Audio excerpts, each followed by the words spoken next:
આજે આપણે બીજો સબ્જેક્ટ સબસ્ટેશન એન્જિનિયરિંગ એનું પહેલું chapter introduction to electrical substation પહેલું ચેપ્ટર જોશું. ક્વેશ્ચન વાઇઝ આખી પીપીટી બનાવી છે. ફર્સ્ટ સેકન્ડ ક્વેશ્ચન એવી રીતે અને આન્સર્સ પણ છે.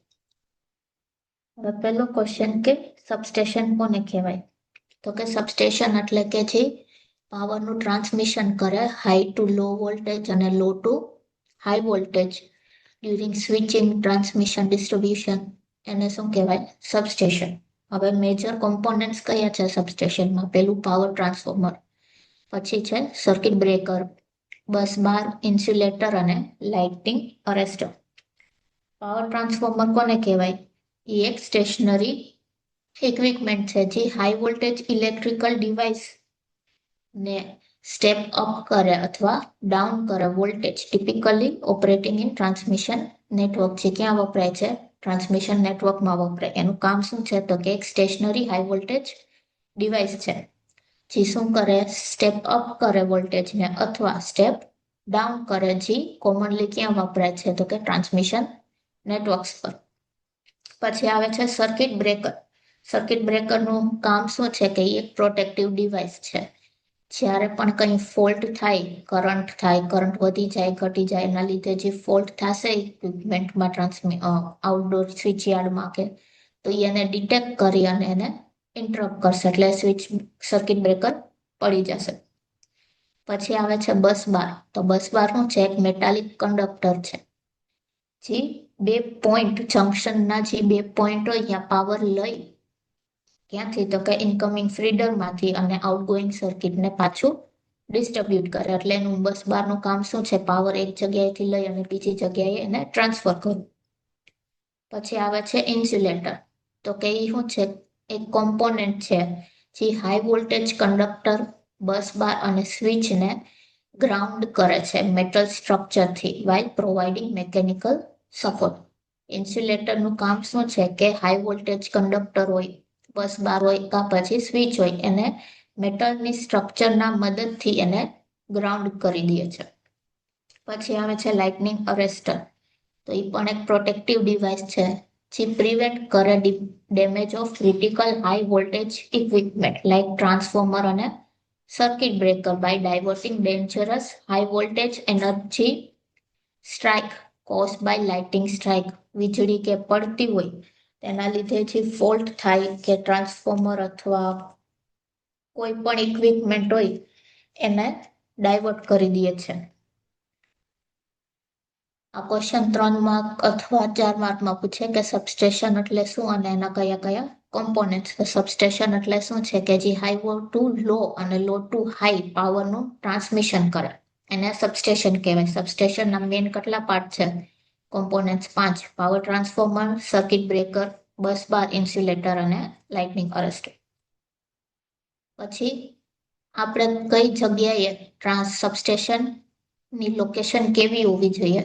તો કે selection and location of site for an electrical substation. તો પહેલી વસ્તુ કઈ જોવાની કે કયા ટાઈપનું સબસ્ટેશન જોતું છે? ઇન્ડોરમાં સબસ્ટેશન ઇન્સ્ટોલ કરવું છે કે આઉટડોર? બે ટાઈપના છે, ઇન્ડોર સબસ્ટેશન અને આઉટડોર સબસ્ટેશન. પછી આવે છે availability of suitable and sufficient land. જે જગ્યાએ કે જે લોકેશન નક્કી કરી એની આજુબાજુ કેટલી સારી જમીન છે એ જોવાનું. પછી કોમ્યુનિકેશન ફેસિલિટી. તો કે આજુબાજુ ટ્રાન્સમિશન અને ડિસ્ટ્રીબ્યુશન કરવા માટે સારી એવી ફેસિલિટી છે કે નહીં? આપણે થાંભલા કે લગાડવા હોય તો સરખી રીતે રહી જશે કે નહીં?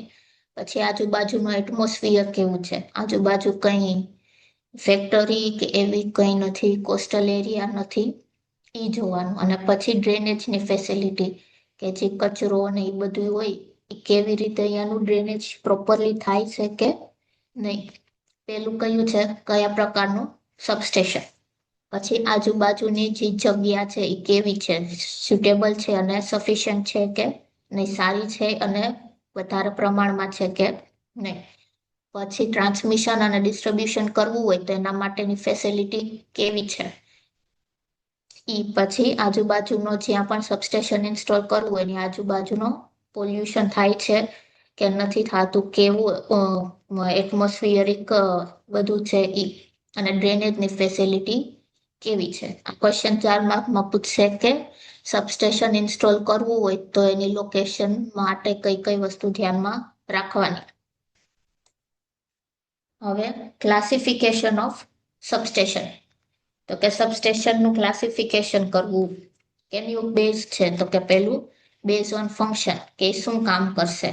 તો એમાં શું આવશે? ટ્રાન્સમિશન, ડિસ્ટ્રીબ્યુશન અને સ્વિચિંગ, 3 ટાઈપના ફંક્શન હોય છે સબસ્ટેશનના.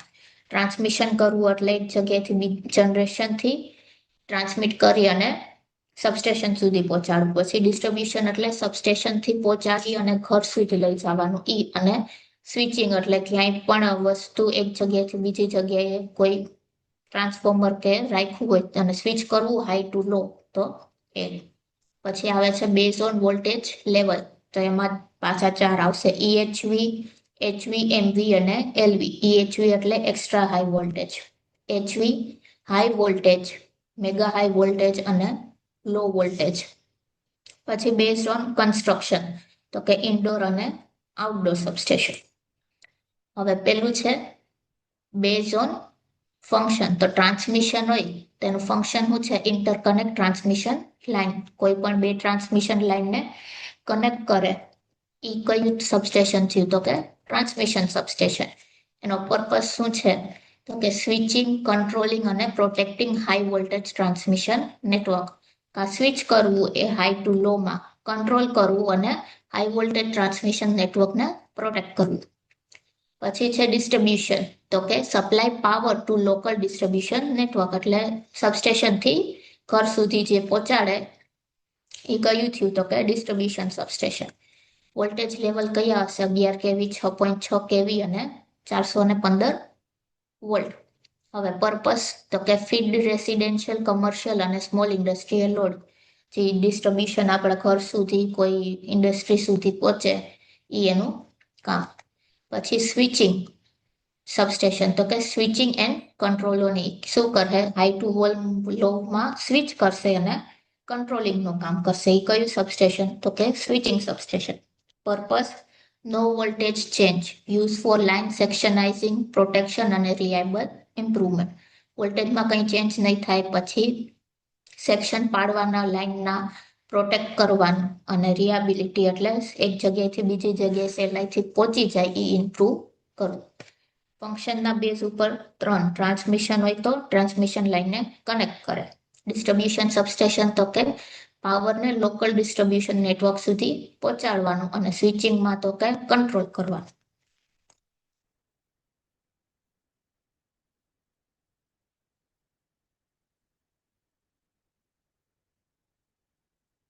હવે બેઝ ઓન વોલ્ટેજ લેવલ, તો પહેલા હાઈ વોલ્ટેજ, તેનું વોલ્ટેજ લેવલ કેટલું હશે?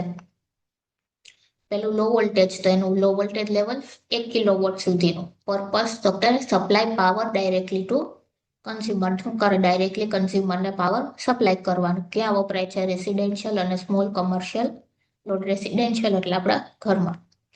મીડિયમ વોલ્ટેજ, તેનું વોલ્ટેજ લેવલ 1 કિલોવોટથી 33 કિલોવોટ સુધીનું. ક્યાં વપરાય છે? ડિસ્ટ્રીબ્યુશન અને ઇન્ડસ્ટ્રીયલ સપ્લાયમાં. મીડિયમનું વોલ્ટેજ લેવલ 1 કિલોવોટ થી 33 કિલોવોટનું, અને વપરાશે ક્યાં? ડિસ્ટ્રીબ્યુશન અને ઇન્ડસ્ટ્રીયલ સપ્લાય. પછી છે હાઈ વોલ્ટેજ, તો વોલ્ટેજ લેવલ 33 થી 220 કિલોવોટ.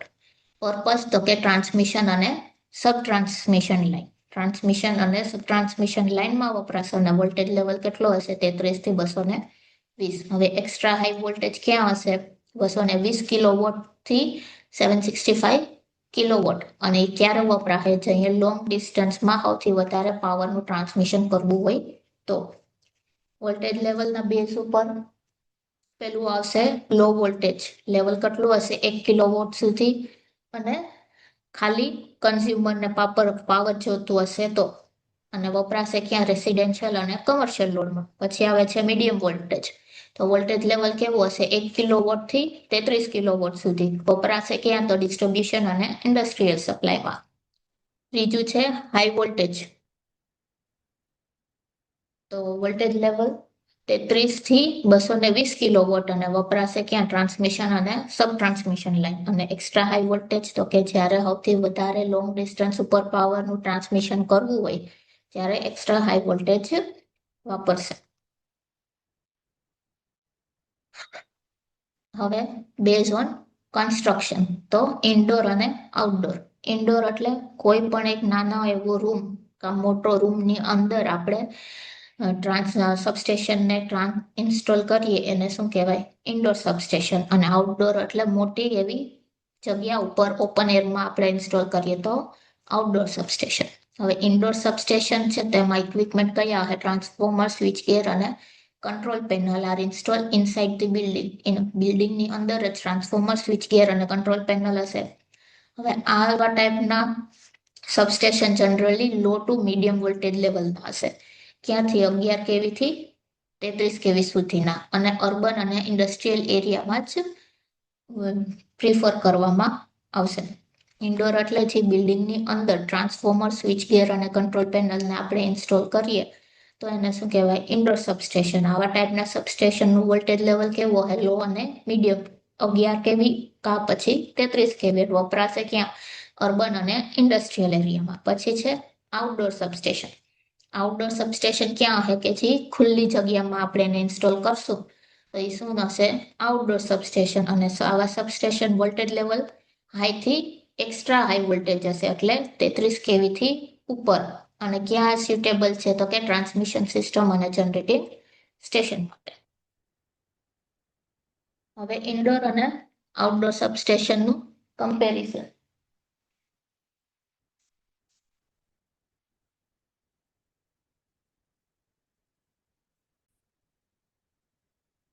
ઇન્ડોર અને આઉટડોર સબસ્ટેશનનું કમ્પેરિઝન. 7 માર્કનો ક્વેશ્ચન છે. દર વખતે પૂછાય છે કે ઇન્ડોર અને આઉટડોરનું સબસ્ટેશનનું તફાવત.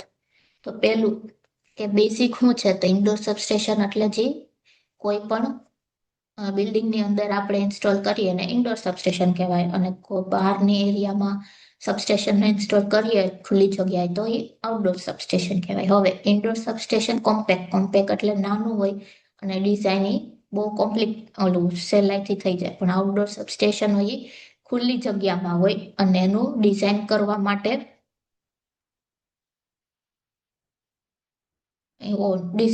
માટે કોમ્પ્લિકેટેડ હોય. પછી વોલ્ટેજ લેવલ તો કે ઇન્ડોર સબસ્ટેશનનું ક્યાં સુધી હશે? 66 kV સુધી એનું વોલ્ટેજ લેવલ હોઈ શકે છે. પણ આઉટડોર સબસ્ટેશનનું ક્યાં હશે? બહુ વધારે હશે. તો મિનિમમ મેક્સિમમ 765 kV સુધી આપણે ઇન્સ્ટોલ કરી શકશું સબસ્ટેશન. લોકેશન કેવી હોવી જોઈએ? તો કે ઇલેક્ટ્રિકલ ઇક્વિપમેન્ટ ને બધા ક્યાં હશે? અંદર ઇન્સ્ટોલ કર્યા છે. પણ આઉટડોરમાં બધું બિલ્ડિંગની બહાર ઇન્સ્ટોલ કરવામાં આવશે. ઇન્ડોર સબસ્ટેશનમાં સ્પેસની જગ્યા ઓછી જોશે અને આઉટડોરમાં વધારે જોશે.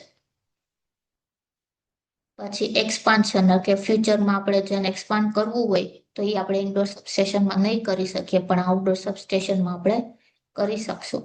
ઓવરઓલ કોસ્ટ ઇન્ડોર સબસ્ટેશનની ઓછી છે કેમ કે સાઇઝ નાની છે. પણ એ જ વસ્તુ આઉટડોરમાં વધારે છે. શું કામ? તો કે એરિયા કન્ઝ્યુમ કર્યું છે એ વધારે છે. ઇક્વિપમેન્ટની વિઝિબિલિટી ઇન્ડોર સબસ્ટેશનમાં નથી કેમ કે એ અંદર આપણે ઇન્સ્ટોલ કર્યું હશે અને આઉટડોરમાં એ ક્લિયરલી વિઝિબલ હશે. ફોલ્ટ હેન્ડલિંગ ઇન્ડોર સબસ્ટેશનમાં થોડુંક ઇઝી છે. એ જ રીતે આઉટડોર સબસ્ટેશનમાં કોમ્પ્લિકેટેડ છે. મેન્ટેનન્સ ઇન્ડોર સબસ્ટેશનનું બહુ જરૂર પડે છે. આઉટડોર સબસ્ટેશનમાં ઓછી જરૂર પડે છે. જો કોઈ પણ રિપ્લેસમેન્ટ કરવાનું થાય ઇન્ડોર સબસ્ટેશનમાં તો એ મુશ્કેલ પડે પણ આઉટડોર સબસ્ટેશનમાં એ મુશ્કેલ નથી પડતું. અહીંયા સુધી અત્યારે રાખીએ. નેક્સ્ટ લેક્ચરમાં ડેફિનેશન અને લાઈન ડાયાગ્રામ જોશું. Thank you.